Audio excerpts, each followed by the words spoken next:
Welcome to the Strategy Mob Podcast. Tune in for everything you need to know to stay in the know regarding the automotive industry. Here's your host, Jason Harris. Hey, what's going on, Podcast Nation? It is Jason Harris here, and thanks for joining me on another episode of Strategy Mob. Today, I am interviewing two amazing guests. I'm super excited to actually talk to both these gentlemen. Mr. Farid Ahmad. Did I say it right? Yes, you did. Yes.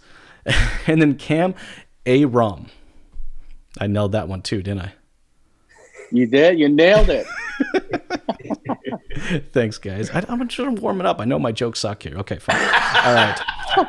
Hey, guys, for everybody out there that's listening and watching to us right now and, don't know kind of your guys' origin story or how you kind of got started in the automotive industry, if we can kind of start off with a couple background stories, that'd be super cool. Farid, I'm going ahead and start with you. How did you get started into this crazy little industry we call the automotive industry? Okay. Well, thanks, Jason. First off, I was born at a very young age. I must point that out before we get started. As you can tell from my accent, it's very British. I actually started my automotive career in the United Kingdom back in 1983. I'm showing my age now. Worked in sales and F&I, worked for their operations in Chicago. While in Chicago, I visited family in Toronto, fell in love with Toronto, and emigrated here in 1991. Started in the retail business. While I was in the retail business running a store here in Ontario, I went through the NADA Dealers Academy and graduated through that as a dealer candidate. And then came back, got married, and I actually started a recruitment business. So I started becoming a headhunter for the automotive industry. And I did that from 1995, and I still have a recruitment agency to this date.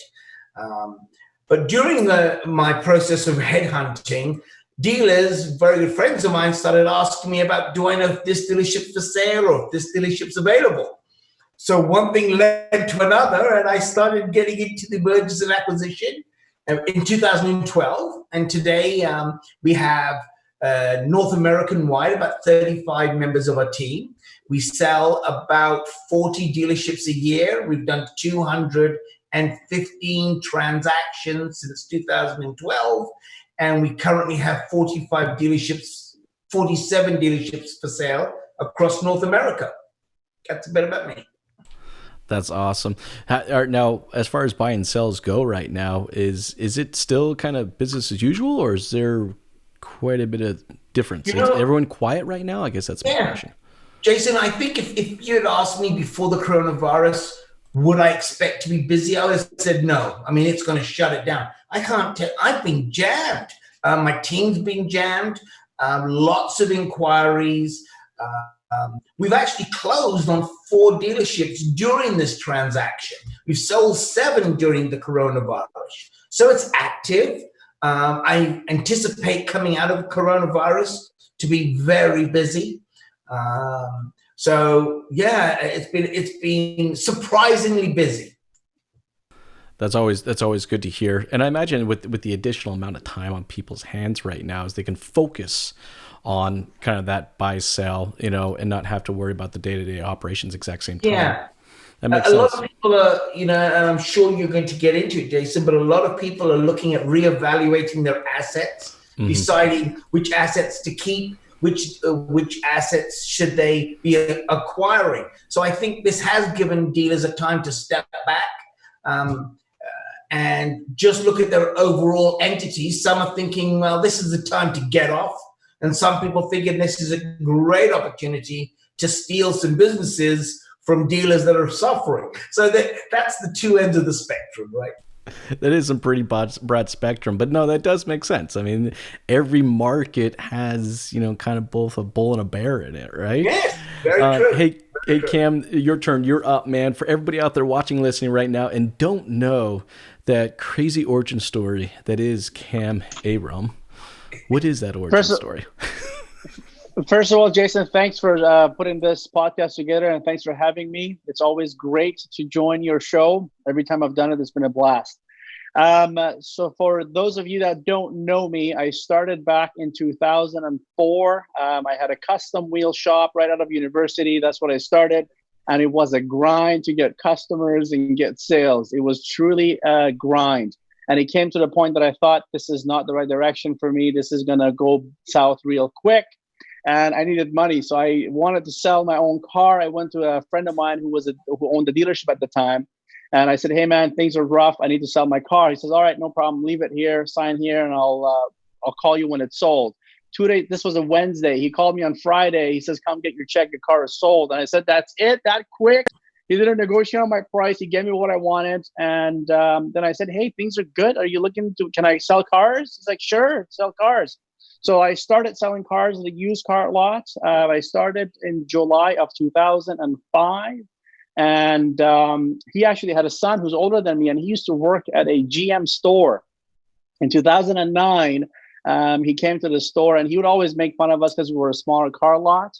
And he says, "Man, I need to work here." And I said, "What happened? You know, working at the GM store?" And he says, "Man, I don't like those guys. Those guys, you know, they're just always bossing you around, and this is not going to work for me. Screw this." So the next day, after working with me for the first time, because I've been working for his dad for 4 years, he says, "Man, if you want to be in this industry, you gotta go to a new car lot." So the very next day, I had on my vehicle driving it with a demo plate. I drove to the GM store, talked to the guy who fired him, and I got a job and I started working there. So I started literally. So I worked there till 2012, and I got into a Chrysler store as a service manager. And so I saw a different side of the business at a new car lot.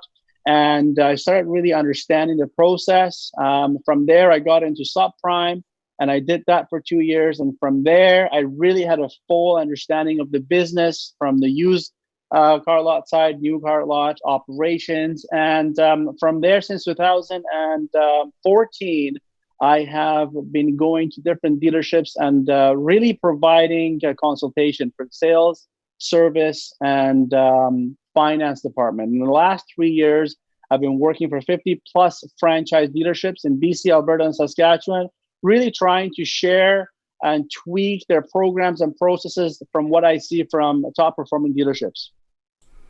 That's awesome. And I know your commitment to training and best practices is always a big part of what you do. Speaking of that, I imagine your current norm has to be a little different. I mean, you're like me. I mean, we're road warriors, right? We're on the road all the time, exactly, going from dealership to dealership. So let's start out with that, Cam, for yourself. You know, what does that current norm look like for you right now? So I'm being a true salesperson. I'm very passionate about sales guys. And typically on a normal day, I'll go to a different dealership and I'll work with different sales guys. Right now, a lot of them have been laid off and they're not really working. So the norm has changed drastically. First couple of weeks, it was more so about what's going to happen, where we're going to go, what's the next stage. A lot of people were just sitting at home waiting for things to reopen and go back to normal. And I think now that we are 4 to 5 to 6 weeks into this virus, now people are trying to understand, okay, well, maybe we need to think about a new norm. Maybe there will be a new norm. And there are a couple of dealerships that right now, this week and past week, I've been working with. These are dealerships that they sell 200 plus vehicles per month. And right now, one is tracking to do about 150, and the other is tracking to do 100 plus units for this month, which is amazing. Both of these guys, these stores, they have drastically cut their advertising budgets just because the avenues that they were advertising has changed. Like, for example, a lot of people they don't want to touch newspaper. They're scared to touch their mail that they get in the mailbox. So those type of things have changed. And I was looking at reports of the AM radio stations in the morning, and those ratings have gone up. They're getting more audience. So the campaigns and the spots that we ran there, they're doing better than they ever did before. And of course, digital advertising and any strategy with digital advertising, those are as effective as they've ever been. It's pretty cool. And for me, again, like you mentioned, that I go to the stores, and that's what I've been doing the last 2-3 weeks. Just really go and observe and see what the feel is on the front lines of the stores. And I have seen dealerships that they've changed their physical look of their door, where before you had to go and open the door to get in. Now those doors are not there anymore, and there are automated sliding doors. But as soon as you approach it, it's contactless, and it opens and you go inside. And that makes you feel good. Like for me personally, even when I want to go shop, the first thing I do, I say, oh man, how am I going to open that door? I'm going to wait till someone's coming out so I can just sneak right through. So I really think the new norm has already arrived. And for those dealerships that have not jumped on board to try to come up with new strategies from start to finish, from how you present your dealership, from your branding, from how you market your vehicles, you market your sales department, your service department, all that, everything that I think dealerships need to rethink it, revise it. And the book hasn't been written yet, so there is no right or wrong. It's really what you think is going to work. And I'm excited, man. I've been as excited as ever. I haven't had this buzz in me in a very long time. So I look forward for the next, at this time, I said I look forward for the next 90 days.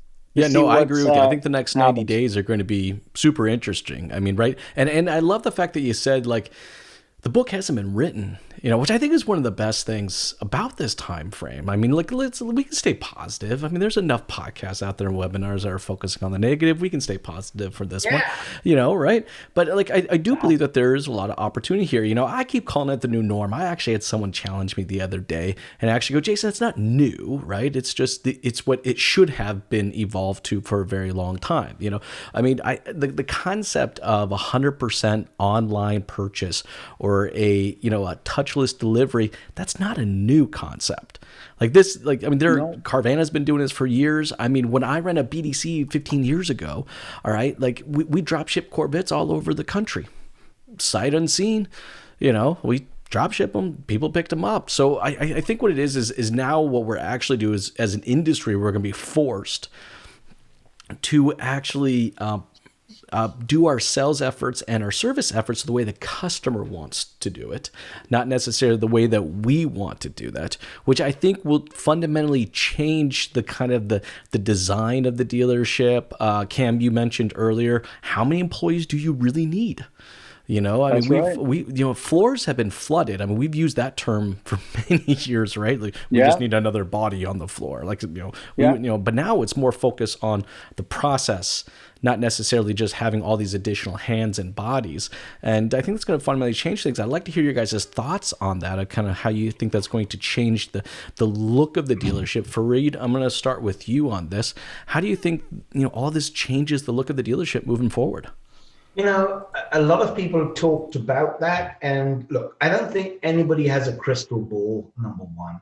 But I think if I had to give you my best guess estimate, I think not that much is going to change, unfortunately. I do think that we're going through a time where dealers are going to really rethink their digital strategy for sure.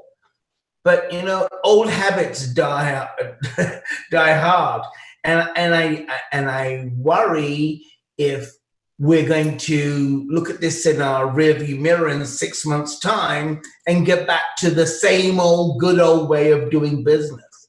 I don't think we're out of business long enough for a dramatic change in the way we do business. There's all sort of speculation that we're going to be sort of realigning around May 15th towards the end of May. So I don't know if that's enough time to do a cultural change that the business could use, which is learning how to be more digital friendly. But my thoughts are, from the dealers that I know, they're just waiting back to get customers through the door, deliver the car, ring the bell, and away we go. No, I'm with you on that. I think it may not be enough time. Now, the one thing I did notice, going through the recession, were OEMs, or at least a handful of OEMs, were very well prepared for this. In fact, almost so prepared, I was like, did you have that sitting in your back pocket? You know what I mean? Like, there was this message of empathy and that we're here for you within like hours, it almost felt like. So I can't disclose which manufacturers, but there's 4 manufacturers that I know have got have made a huge commitment to supplying the vehicle themselves and doing the whole process electronically. And these are not Mickey Mouse manufacturers. These are some mainstream manufacturers. When they start getting into this field, that's the kind of action that's going to shift. You're going to see a dynamic shift, and it's coming. And I think it's going to be as early as this year, a major manufacturer is going to announce that they are going to retail cost. I agree with you, and that was some of the biggest changes we saw during the recession. It was not necessarily the dealerships that had huge changes, is that there were a lot of changes at the OEM level after the recession. Now, I have to say this real quick, and this is what I love about doing podcasts. I get to say whatever the hell I want whenever I want to say it. I love having British guests on here because you guys get to use terms like Mickey Mouse. It's just like, it's not the first time I've had a British guest on here that's used the term Mickey Mouse when talking about something. Right. So it's like the best thing ever. If I could add one thing to what I've said, Tesla has been, in some respects, the envy of the automotive industry, quite frankly. Everybody was gambling that they never could do it, and they bucked the system. And then Hyundai Canada decided that they were going to have the Genesis model all direct manufacturer to consumer. And that has been successful for Genesis. That has changes. Will this propel that? I think so, but I don't think we're going to wake up tomorrow morning and who needs a dealership building anymore? I think there's too much desire, passion, and love for an individual to walk into a dealership after they've done the research on the internet, feel it, touch it, smell it, go through I enjoy it. I just bought a car a few months ago. I love the experience. I could have bought it online. And maybe I'm an old fogey, not like you young guys, whippersnappers. I mean, I'm 107 years of age, for crying out loud. But being the old school, I think I speak for a lot of people. It's actually a pleasurable experience sometimes, walking into a store, smelling that new car, beating on the salesman, knowing the sales manager is going to come and beat on you. It's fun. It's a fun process. No, I agree with you. I think there are people out there that do enjoy this. And Cam, actually, I'm going to set you up for this next question here, because I think the one thing that will fundamentally change, I think moving forward, a lot of dealers are thinking right now, can I continue to do what I'm doing with less?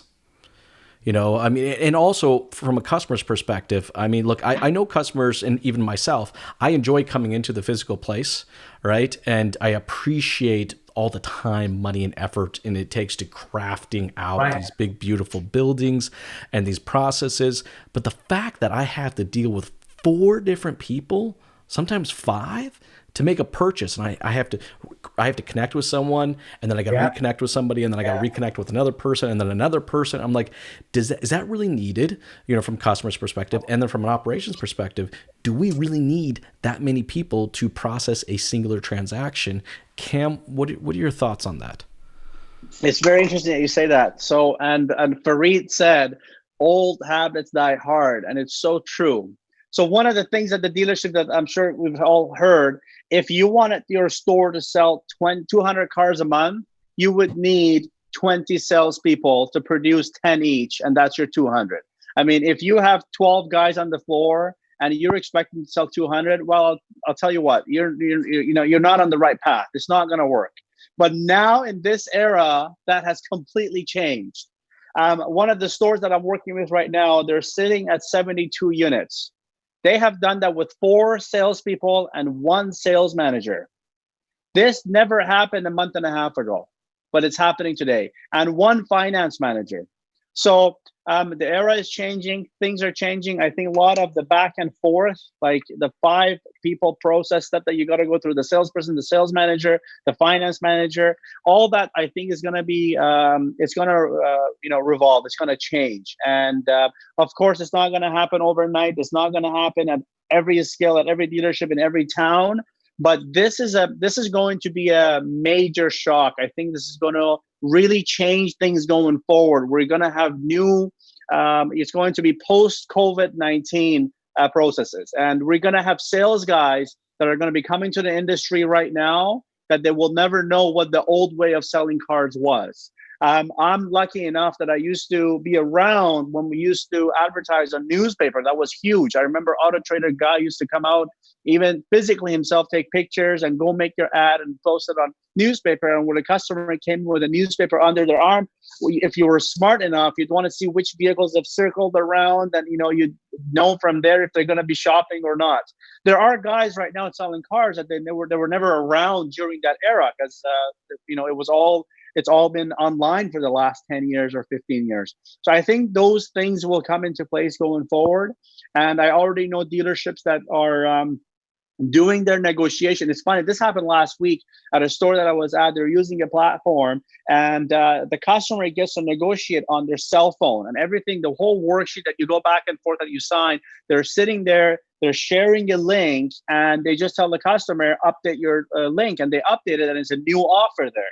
Or if customer had new questions, the dealership, the sales manager gets a notification because customer has a new desire. They want more money for their trade, or they want the payments to be this much. It's all done over the phone. And once it's all done, the same link they can sign through their cell phone. So they don't even need to grab a pen to go sign documents. So I don't know what exactly is going to be the new process, but I think there will be new platforms, new services, new ways of being able to buy a vehicle, even when you go at a dealership physically to feel it, touch it, and smell it, that new car smell. The other thing that comes to my mind, and this happened 10, 12 years ago with online shopping, and that was drop shipping. When drop shipping was introduced, it changed the whole ball game. All these massive warehouses that, they would have, I don't know, if you were selling laptop batteries, you've had hundreds of thousands of inventory, which is a lot of money, and you would have it in just a simple warehouse so you could ship it, and you'd have a shipping department. Now all that is gone. Now drop shipping is the only way to do it. I think something very similar is going to take shape in the auto industry.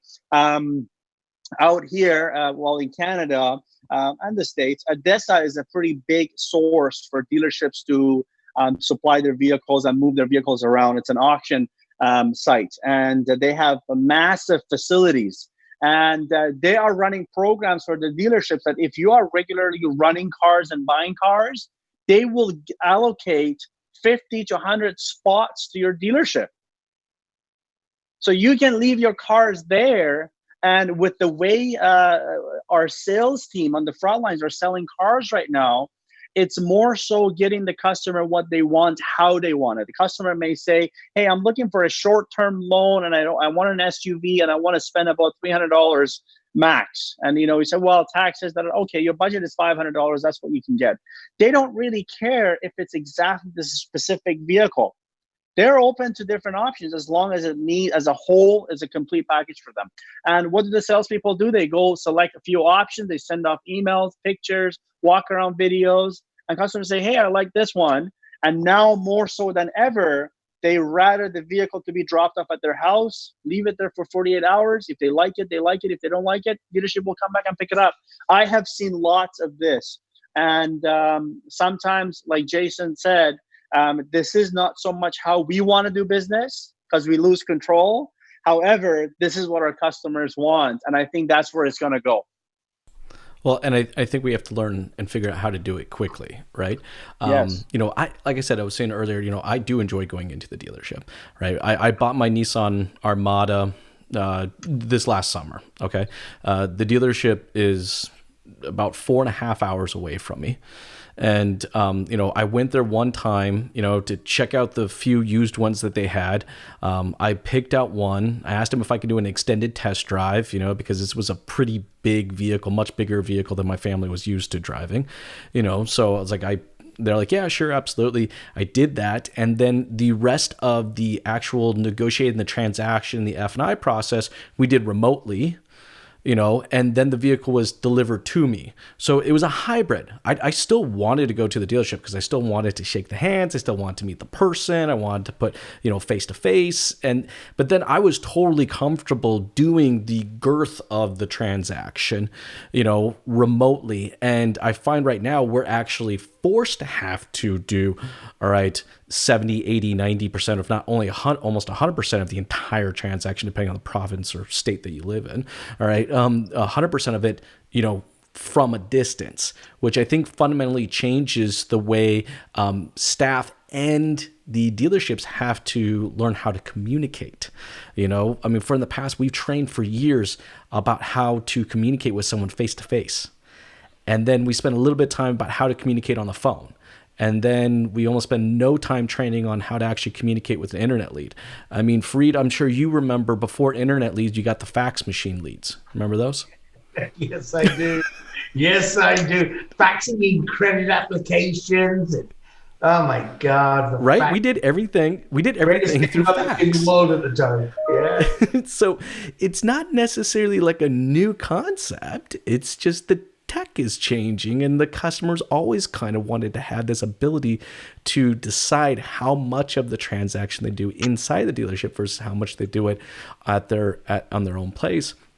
And I think that will fundamentally change the way that we hire people and the people we employ. And Farid, I'd actually like to get your thoughts on this. Sure. Is, how does my, as far as like building out my new team, I don't think it's enough that we're just hiring warm bodies, because I think when we come back to our new norm, warm bodies is not acceptable. How do we start building this new team, and what are we looking for in an employee now? Well, I think if dealers thought about that very question, and I don't think enough do, unfortunately, but this unfortunate circumstance called the coronavirus really should be seized upon by dealers to do a thorough analysis of their need, of what they should have in their staff. They should use this time, and hopefully some of them are, analyzing who they've got, who are they going to definitely bring back, and who should they need. There's never been a better time for a dealer to use a blank sheet process and say, what is my dealership going to look like in the future? And Cam was alluding a bit to that about all this technology that's being introduced. Well, if you ever want to see, dealerships move on a month-to-month basis. That's as far as they see is the end of the month. This is the one time in maybe their lifetime they're really going to be able to really reassess staffing needs, advertising needs, technology needs. So I hope a lot of them take this opportunity. It's not too late, and I really hope so. Farid, I'm curious, because you guys evaluate and run numbers on so many dealerships out there. Yeah, over 900. Okay, just a few. Yeah. From a labor perspective, labor is one of the biggest expenses for a dealership, is it not? True, very much so. One of the things when we're looking at evaluating a business, we're looking at the evaluation of the business for two purposes. One, what can the person that owns the current asset walk away with? And number two, where are the cost savings for the newer person that acquires it? Because everybody's trying to look at the upside of an opportunity. And one of the first things we come to is, tell us about your key employees. Why do you have so many people in? So yes, it's very, very true, Jason. Very good point. Do you see, let's call it fat? Are dealerships pretty, girthy when it comes to labor and employees? Is there just too much of it?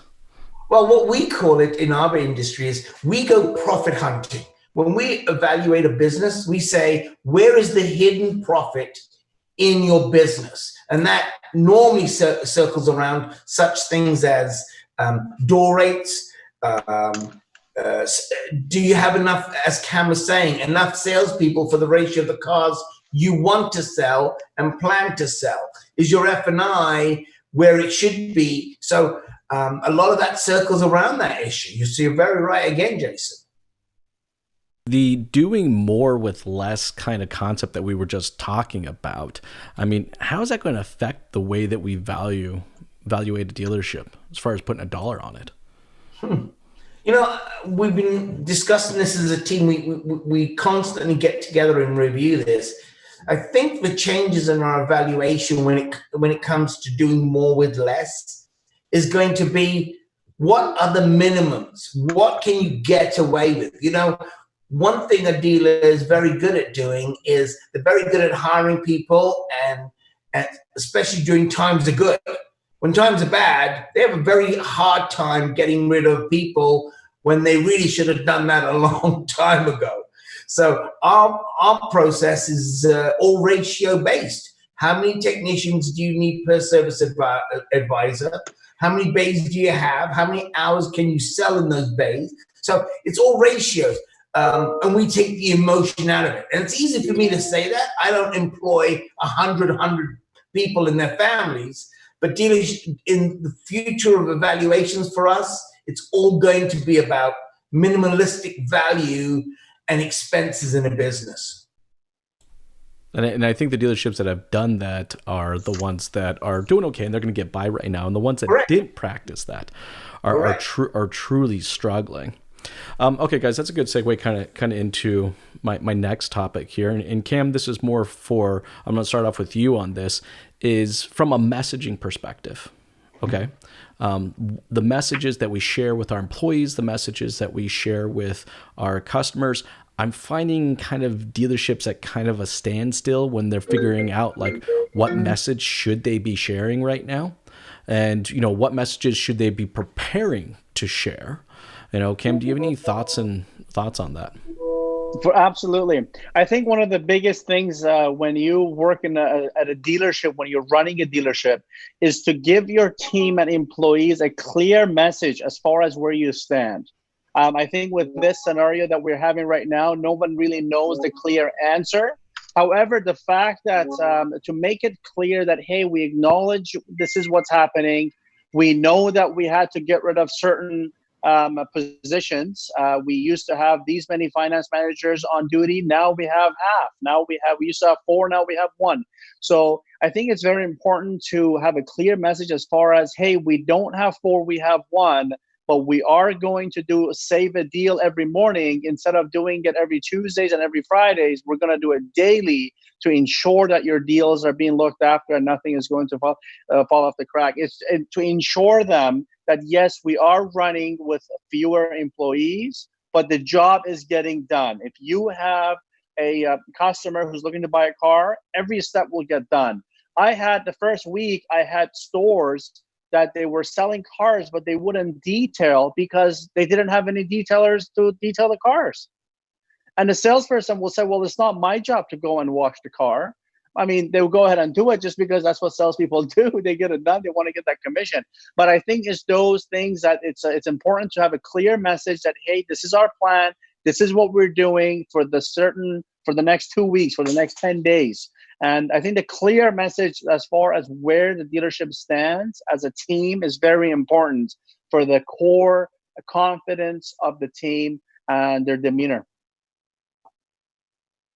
I'm with you on that. I totally agree. I think, it's key that we're consistent in our communication efforts. And we, I think what it is customers and staff, need to know kind of where we stand before we bring any more information to them. And I think as an industry that we're not doing a super great job of that right now. You know what I mean? No, in this industry, unfortunately, I think that's one of the things, especially for me, when I go to different stores as a third person, as an outside person, it's very easy for me to see that we're not great at communicating. Like, for example, as part of on the sales floor, again, I talk to sales so much because that's what I do. I see so many times the salesperson comes to a sales manager when they're desking a deal, and the sales manager gets frustrated, says, just leave it with me. I'll go talk to the customer. And that is a true definition of lack of communication, where that salesperson simply doesn't know because they've never been trained. They've never been shown how to do it. And that salesperson will never improve in that specific category, whether it's explaining why the value of the trade is so low, or explaining to them why their monthly payment, it just doesn't make sense. It can't be $500 a month when they're buying an $80,000 vehicle. It's just that it comes down to communication. So I think it's important to communicate the right message to your staff, because they are the people that will be talking to your customers. And if they don't have a clear understanding of where the store stands, they can't pass on that message to your customers.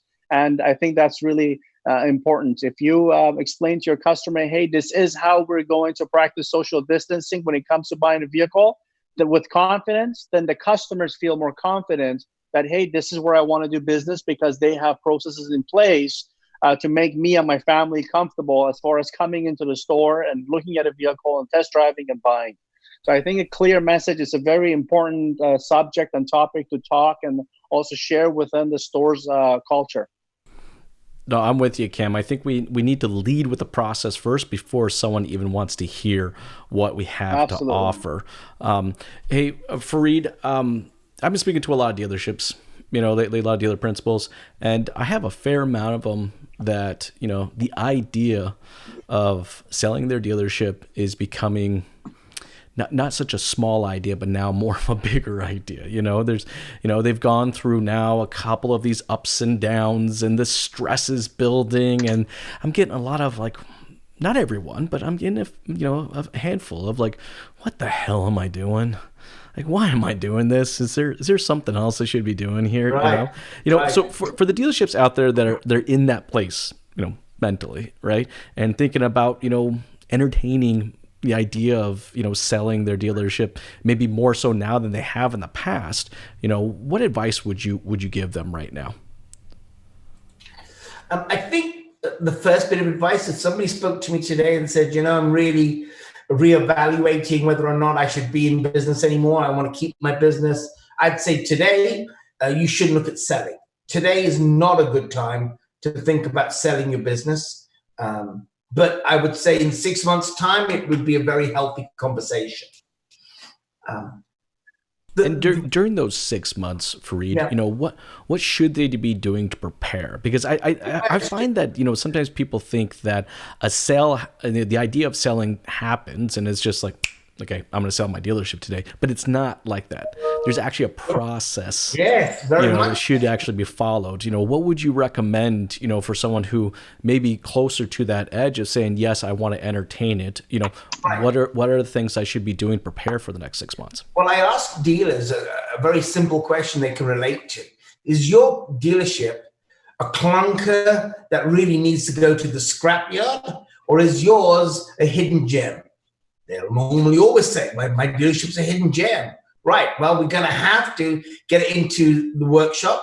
We're going to have to take the wheels off. We're going to have to see what's broken. We're going to have to fix the basics. We're going to have to make our clients aware of some items that you're just not prepared to fix. You need to detail it. So if you really use the analogy of what would you do with a good quality used car that you're debating, should I keep or should I wholesale? That's how I think dealers should look at their business. Most dealers that have owned the business for many, many years, one of the things that we find when they actually decide to go down the path is they have not looked at their corporate documentation, if they're up to date, if they had a shareholder on the corporation 11 years ago that passed. So we do ask them to start looking at their business from all different. In fact, we have a checklist of what you should really investigate prior to going to the sales stage. Oh, that's cool. I love the checklist. If anybody that's listening and watching right now, can they reach out to you to get that checklist from you and maybe start getting that thought going? I also, because business is so slow, I'm also a delivery guy for pizza. So 967-1111 is where you can get a hold of. If not, my website at dsma.com. That's where you can always find it. DS, D for David, S for Sugar, M for Mother, A for Apple.com. That's awesome. Hey, Cam, my next question for you is kind of on that similar, on that same kind of direction, but more at the salesperson level. I don't know about you, man, but I've been having a fair amount of conversations with a fair amount of salespeople that are currently laid off right now that are sitting at home going, do I really want to go back and sell cars? You know, I tell you what I tell have them. you had some of those conversations? It sounds like you have. Oh yeah, you know what I tell them, and this goes the same thing to those dealers' principles that they want to sell their business. I always tell them, car business ain't for everybody. And if it's not working out for you, man, That's the true. same for everybody. If it was You're so easy, right, Cam. You're so right. if this was easy, everybody would be doing it, and everyone would own dealership. And you know, I mean, honestly, car business has been really good to me, and this is like literally having the license to print money. It just comes down to the perspective and how you see it and how you want to operate it. I'm lucky with the platform that I have. I see both sides of the mentalities. I've actually had dealerships, and the guy says, "Man, I should have sold it 6 months ago when I had that offer." And I also have dealerships, principals are telling me, "Cam, if you know any stores trying to sell, I'm buying. Let me know. I'm gonna go in. I'm gonna buy with their inventory, everything. I'm ready right now. I'm not gonna wait till 3 months. I need it right now." So it really comes down to the message. And for the salespeople that you asked me, I tell them same thing. I told these sales guys, find a new way how you can connect with customers. If you're in sales, your ability to turn a prospect into get them what they want, and in our industry is the car, obviously. If you can find a way to communicate that with them and you can reach out to them, you're a winner. You're a winner. That's really what it comes down to. And I've had salespeople that have all they have been selling is people that are in the front lines. I had a salesperson who targeted, and it's not the right way of saying it, but he targeted nurses. And that's all he's been selling. He's loving life. He says, "Man, I should have done this long ago." They've got stable jobs. The banks, they don't even need POI. They're going to basically get them approved right away. And they, as long as I can give them what they want, it's the easiest transaction ever. So it really comes down to the perspective. The businesses out there, people still need buy cars. And now 5-6 weeks into this, people are now just like, I'm going to go back, forget this. I'm going back. I'm going to get back on my feet. People need cars, man. It's just how it is. And if you're not having fun, if you're not enjoying it, this business is not for you. And, you know, we've had tough times in the past, and this is just like that. And I don't even call it a tough time, because any way you look at it, this is the best way to go. Now, more than ever, a salesperson can go and work for 2 different dealerships at the same time. I don't know if you guys have seen this. I have seen it. And because if you go to a dealership right now and say, "Hey, I want to sell cars, so I've got customers for your product," what's the dealer principal going to say? They're going to say, "Go ahead, bring him in. When can you bring him in?" So I have salespeople that they have become more mobile than before.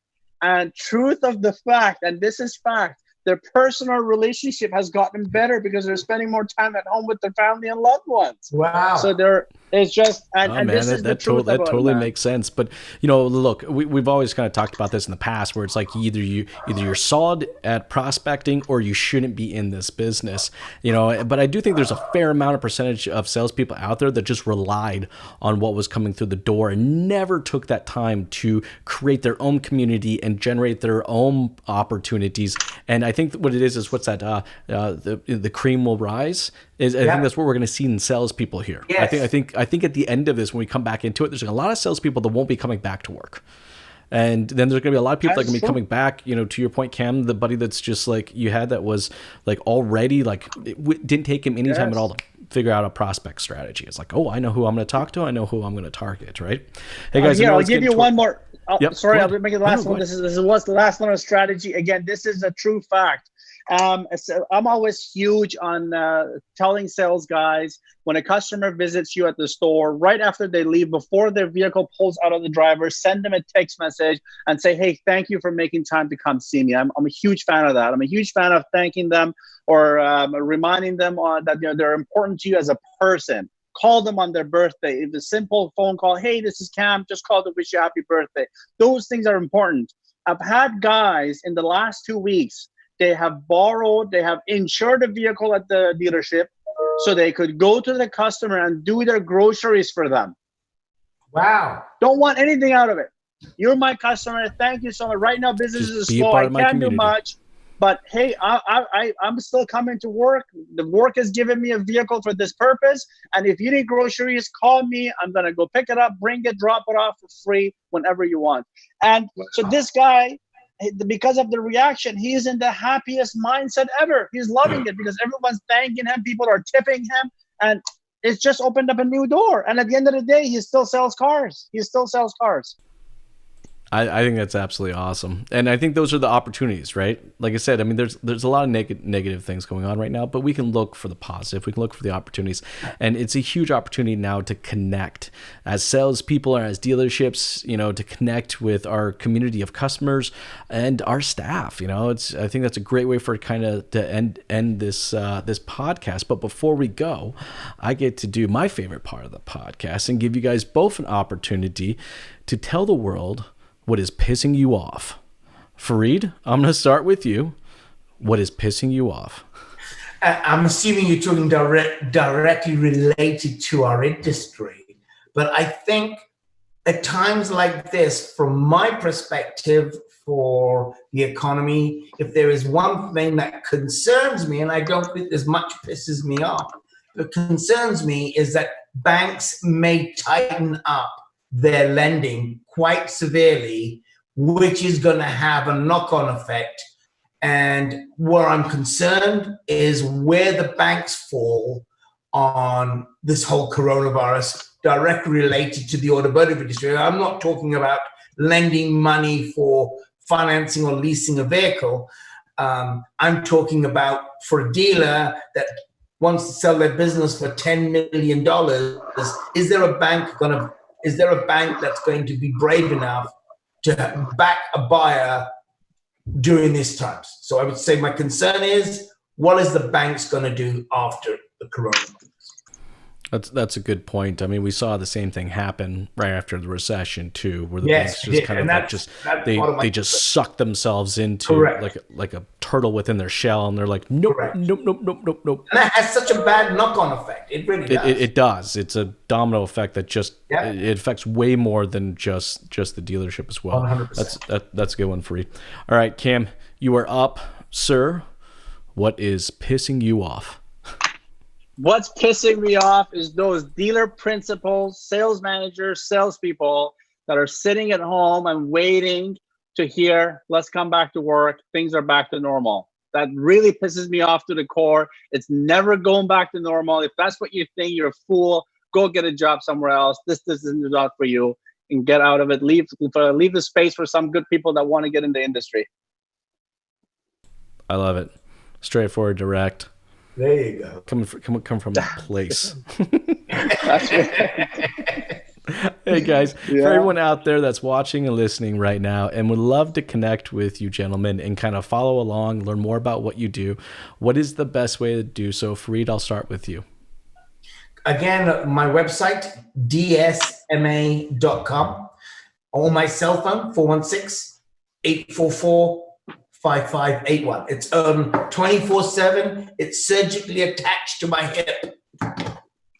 My man, I love it. Awesome. Thanks, Farid. All right, Cam, you're up. All right. If anybody wants to connect with you and follow along, what is the best way to do so? Instagram at Kam Ayrom, KAMAYROM, 24/7. I'm just a phone call away. Let's go.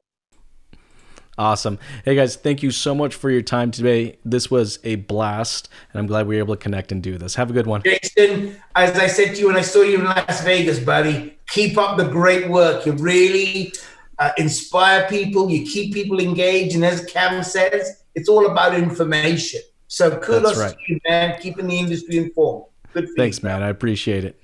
Have a great one, guys. Thanks for having us. Thanks, guys. Have a good one. Thank you. Thank you. Bye-bye.